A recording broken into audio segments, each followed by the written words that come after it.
deal with them. The Mono? war perk is great for dealing with the strikes, obviously. I am a bit sad that it's following the route of egocentric, where it's become a mandatory perk. It feels like something that should be maybe built into certain classes instead of something that you pick. Yeah, I guess I could relate to that actually, because if that was built in, it would then give you more options as to the other perk, because you'd obviously have a free space, so you could see others come into play. It'd be interesting to maybe see that in a single patch, maybe just apply it as a general rule to every class and then remove it as a perk and then introduce it the next patch, just a test phase or something. Sure, Yeah, it wouldn't be difficult to do. Yeah, because you lose a perk basically. You only have a choice of one. Yeah, so for people that don't know how the perks work, basically you've got, say, I think 12 classes in the game at the moment, and then within each class you've got a skill tree, and you unlock the skill tree by using the XP that you earn by playing the game. Now, if you have VIP, you get like double XP. If you don't have VIP, i.e. you have spent no money on the game, you get like single XP, so it's not doubled. Now, at the end of each skill tree, as I say, there are 1 or 2 perks you can earn for most classes, and the egocentric perk, which is what we're talking about, gives you 35% damage reduction, and you get that from the Pathfinder.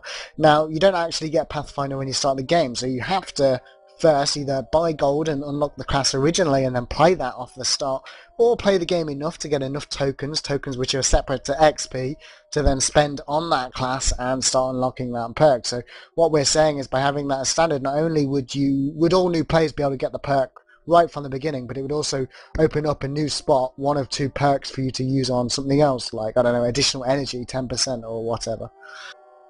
To explain that for people that don't know. Yeah. Yeah, I think you covered everything with that. Sorry, I just thought I would come in and shorten everything down there.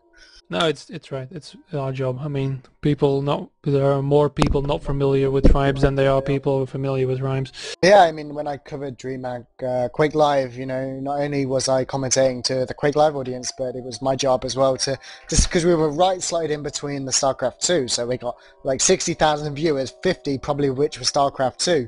Man, and of course that meant I had to describe the game in a way that would have been familiar to them, and that's to try and keep it basic, but also try and introduce the advanced strategies that the players can probably deploy, and in a way that would be easily accepted. And it's probably something we have to try and do with Tribes Ascend as well, not only us Europeans but the American commentators as well. And one of the issues with the American commentators, not so much Tweak C but the other guys, is they're not players themselves, so they're the guys, they do a good job of the play-by-play, and then it's nice to have a couple of actual decent players commentating as well. And I know I've made the mistake, and maybe Greth and Mono as well, maybe assuming that you guys listening perhaps know more than you do, and we will try and work on each of our commentaries to improve that for you guys listening, and hopefully you'll stick with us and follow our YouTube at Level Up TV. You can find all the VODs there. Tonight's VOD I'll update once I've edited it. Johnny's been thankful enough to stream it tonight, and it should be with you by tomorrow morning, I would say. Yeah, indeed. And really, the basics of tribes is very simple. You've got the 2 flags, and they get passed around, and people get killed by strikes. So that's the basics of the game there. So that everyone can understand that you shoot dudes, and there you go. But when we say like back to front route, that's also a bit self-explanatory, really, where people just go from the back to the base to the front of the base when they are going for a cap route. Yeah, I think as well, it'll become even more obvious once we do get the first person POV, because obviously right now you've got 2 problems. One is that you're watching everything from third person, and 2 is that occasionally we're having to switch it up. So as Johnny was doing the streaming tonight and giving information to our commentators in their ears, you probably didn't hear him, but he was giving them as much as he could, but you're not always seeing what's on the screen, so there is a little bit of a learning curve for everybody involved, including you guys listening. But yeah, exactly. I mean, there's 2 teams, and they're all working offense and defense at the same time.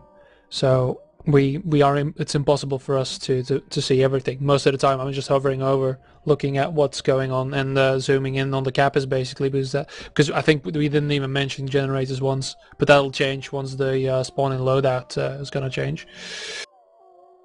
Yeah, not really worth mentioning them, really, is it? Apart from one Bella Omega, which you didn't see tonight. Exactly. I mean, the strikes were there. The generators were up when they needed them. I mean, that's one thing. I'm back to the game a little bit, that Shad was flying around with a less than 600 HP Shrike and actually just kept killing everyone in it, and nobody actually just took a shot at him to end it. But too bad.